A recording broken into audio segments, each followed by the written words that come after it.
Bismillahirrahmanirrahim, and welcome back to this next video. And this would be a series of videos in the process of the hemostasis. So hemostasis can be spelled like this, so it can also be spelled like this with an extra E over here.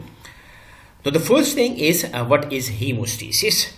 So this hemostasis is actually a process to prevent and stop bleeding. So when there is a damage to a blood vessel, so this process of the hemostasis is actually ensuring that the blood will remain within the damaged blood vessel by repairing the blood vessel by the process of the hemostasis. Now the opposite of the hemostasis is actually the hemorrhage, where there is a loss of blood from the blood vessels. Now the intact blood vessels, they are very important in keeping the blood within the blood vessels and thereby performing the important functions that the blood have to do within the body. So the intactness of the blood vessel, that is central to moderating the blood's tendency to form clots. Now, when you talk about these intact blood vessels, so there are endothelial cells. I'll show you the image where these endothelial cells are present. So the endothelial cells of the intact blood vessels, they do two things. The first thing they do is that they prevent blood clotting with the heparin-like molecule and a glycoprotein, which is known as the thrombomodulin. And this thrombomodulin, which is a glycoprotein, it is actually present on the surface of the endothelial cell. So the first thing it do is that it is going to prevent the blood clotting by using these two molecules, and at the same time it is preventing the blood clotting by preventing the platelet aggregation with another two molecules. One is known as the nitric oxide and the other one that is known as the prostacyclin. Now this prostacyclin, what it do is that it is one of the important member of the prostaglandin of the eicosanoid family. And what this prostacyclin do is that it actually inhibit the platelet activation, and this prostacyclin is also an effective vasodilator.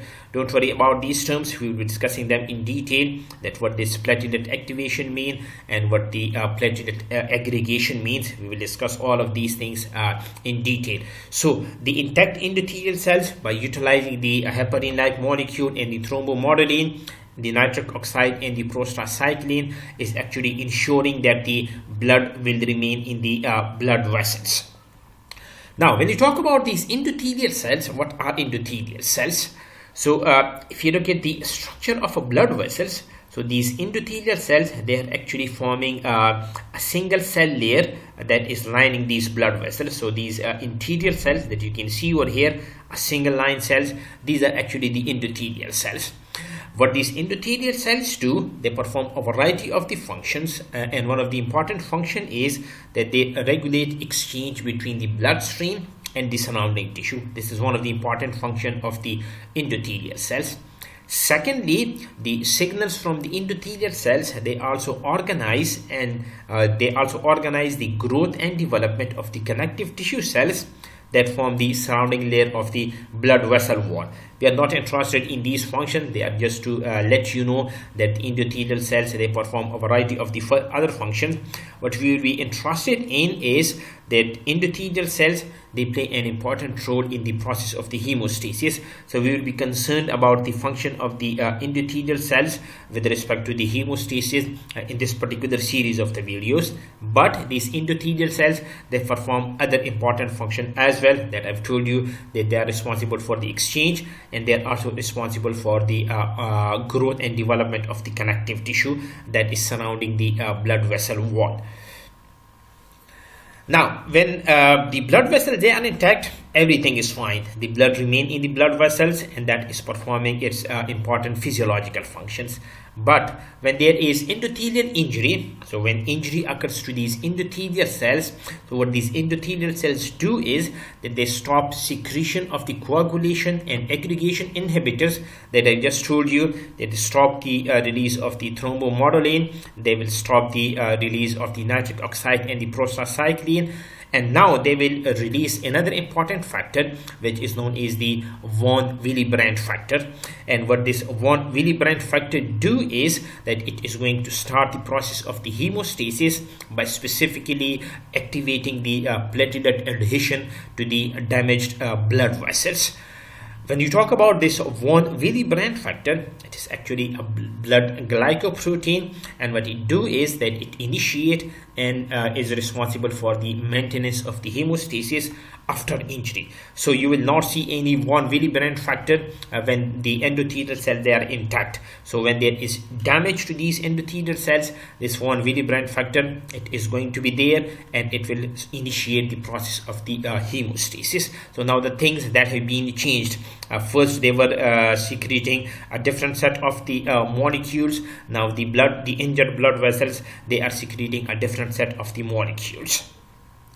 Now this hemostasis that is actually performed in three major steps. The first one that is known as the vasoconstriction. The second one is the formation of a platelet plug, and this platelet plug is actually formed by the platelets when they get activated in response to the endothelial injury. In this particular video, I'm just going to give you an overview. We will be discussing all of these things in detail, how the vasoconstriction that is achieved and how this platelet plug that is formed. And the last one, the last step, that is the blood coagulation or the formation of a fibrin clot.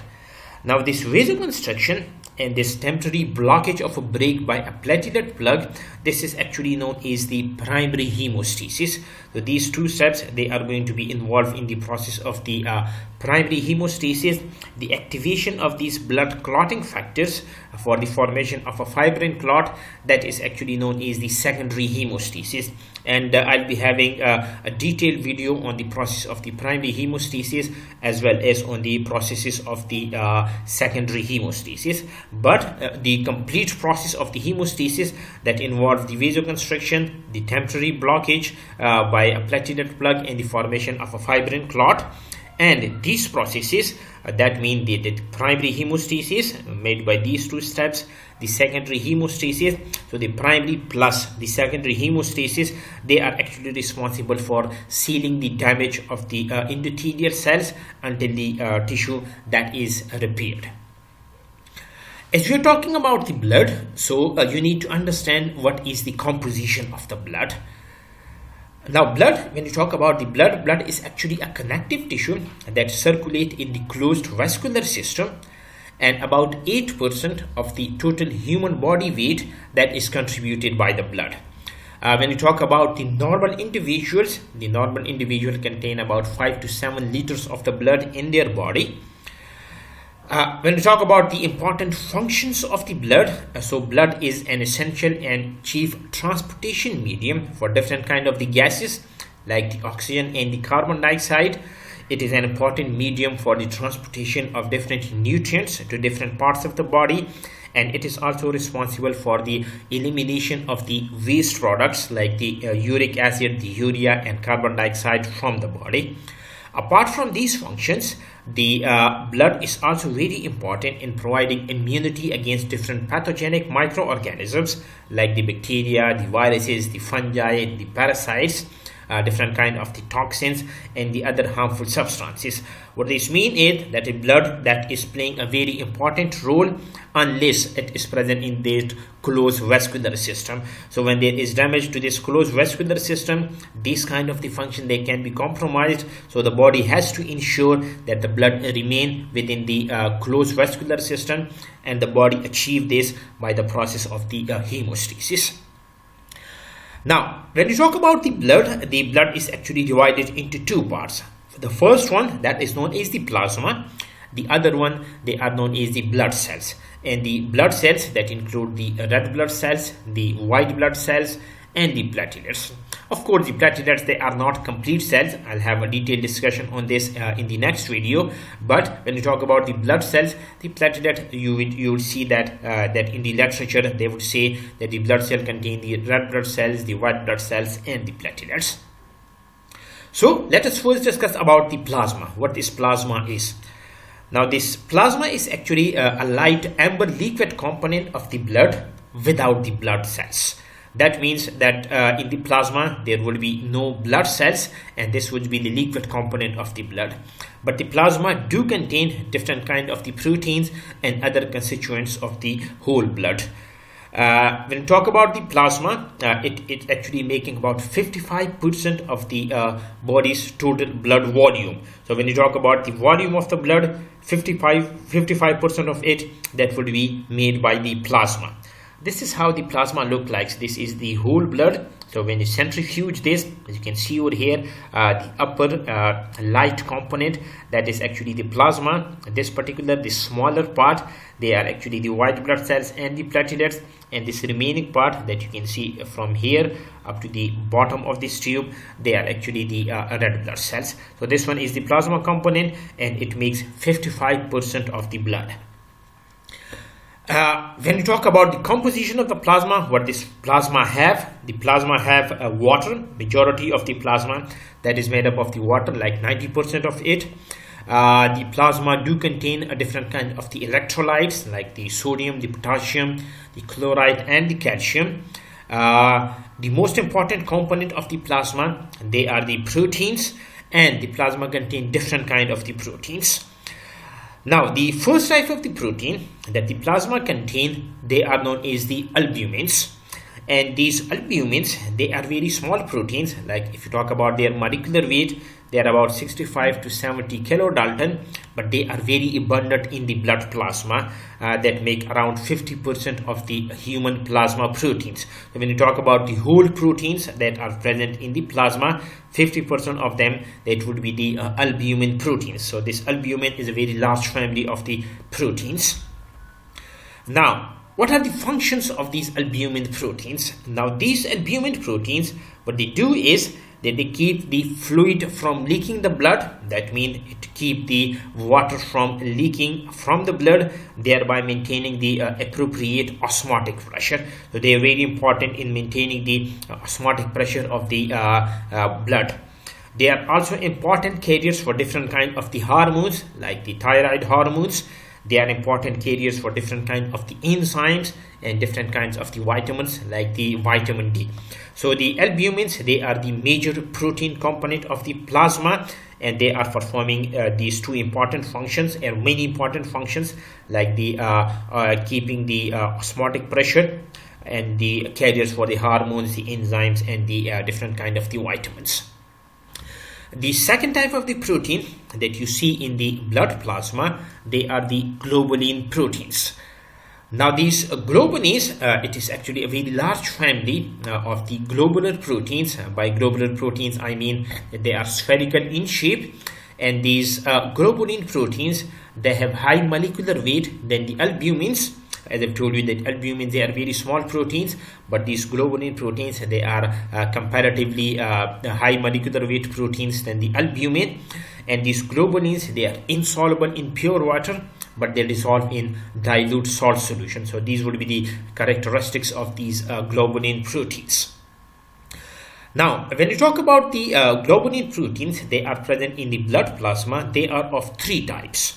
The first globulins, they are known as the alpha globulins, and these alpha globulins, they are actually inhibitors of different blood proteases, and they show significant inhibitor activity. What this means is that they will be responsible for inhibiting the functions of different kind of the proteases.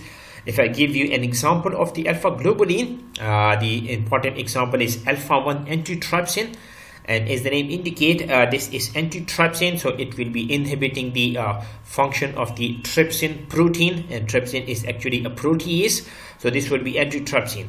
But this alpha-1 antitrypsin is it had the ability to inhibit the functions of the other proteases as well. So this would be an example from the alpha globulin family. The second type of the globulins that you see in the blood plasma, they are known as the beta globulins. And these would be the one that we'd be interested in the process of the hemostasis, because the clotting factors that we will discuss in the secondary hemostasis, they are actually the beta globulins. And these beta globulins, again, they are a group of the globular proteins that are found in the plasma. These are some of the important characteristics, that these beta globulins, they are more mobile in alkaline or electrically charged solution than the gamma globulin, the third kind of the gamma globulin that we will discuss in a while. But these beta globulin, they are less mobile than the alpha globulins. If I give you some of the important examples from this beta globulin family, the first one, they are known as the plasmin. What these plasmin do is they are going to degrade many blood plasma proteins, including the fibrin clots. And these are very important.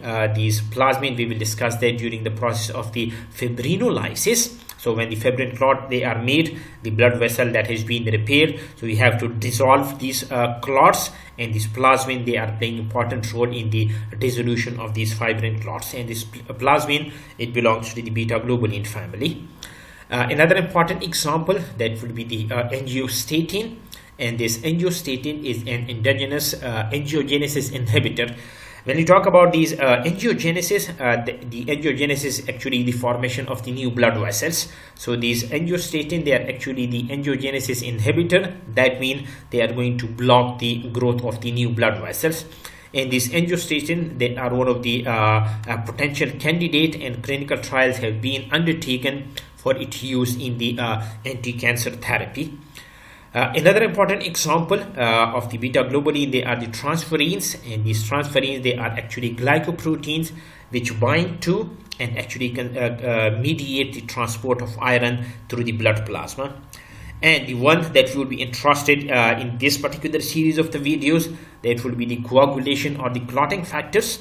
And these coagulation and clotting factors, they are beta globulin proteins. And they are actually responsible for the clotting cascade, like the primary in the secondary hemostasis, and they are actually responsible for the formation of the cross-linked fibrin. Now, when you talk about these clotting factors, you will see that they are numbered, like you will say the factor 1, the factor 2, the factor 3, and so. And how these clotting factors, they are numbered, they're actually numbered in the order they were discovered. So in this particular series of the video, we will be mostly interested in the plasmin and these clotting factors. Both of these belong to the beta globulin proteins. The third type of the globulins, they are known as the gamma globulins, and the gamma globulins, they are actually the immunoglobulins, the antibodies which are playing an important role in the process of the immunity. So these gamma globulins, again, they are the globulins, and the most significant examples of the gamma globulins, that would be the immunoglobulin. Although some immunoglobulins, they are not gamma globulin, and some gamma globulins, they are not immunoglobulins. But these immunoglobulins, they are an important example of the gamma globulin proteins. Now, the second component of the blood, the first one, that was the plasma, and the plasma was containing different kind of the component that we just discussed. The second component of the blood, they are known as the blood cells. And there are three types of the blood cells that you will see. The first one, the red blood cells, and they are making majority of the blood cells, like 55% of the blood, that is plasma. That means that the remaining 45%, that would be contributed by the blood cells. And out of these 45%, 41%, that is actually contributed by the red blood cells. So these red blood cells, that will be the most abundant cells in your blood. These are actually the shapes, how these red blood cells, they look like. This one is a top view, this one is a side view. They're actually showing you the diameters of these red blood cells. So what these red blood cells do is that they are responsible for carrying the oxygen from the lung to the tissues, and it gives blood its characteristic red color. The second type of the blood cells that you will see, they are known as the white blood cells. So of course, as compared to the red blood cells, their number will be very low, because this is actually making 41% of the blood cells. That means that the remaining 4%, they are actually contributed by the white blood cells plus the platelets. When you talk about these white blood cells, they are the important part of the body immune system. And different kind of the white blood cells that you see in the blood. The first one, they are known as the granulocytes, like the neutrophils, like the eosinophils and the basophils. The other important cells, they are known as the monocytes. And the last one, they are known as the lymphocytes, which are actually the T and the B cells. So we will not be interested in the red blood cells and in the white blood cells in this particular series of videos, because they are not playing any role in the process of the hemostasis. What we would be interested in is in the platelets. These platelets, they are also known as the thrombocytes. They are formed in the bone marrow in your body, and this bone marrow is actually a sponge-like tissue in the bones. If these are the say for example, if you make a smear of the blood cells, you can see these smaller one that you can see over here. These will be the platelets. And now these platelets, they are playing a very important role in the process of the blood clotting, particularly in the primary hemostasis, and that would be the focus of our next video. First, I'll be telling you what are platelets, what is the composition of the platelets, and then I'll be focusing on the function of the platelets in the process of the primary hemostasis. So if you like the video, please subscribe to my channel, hit the like button and share it with your friends.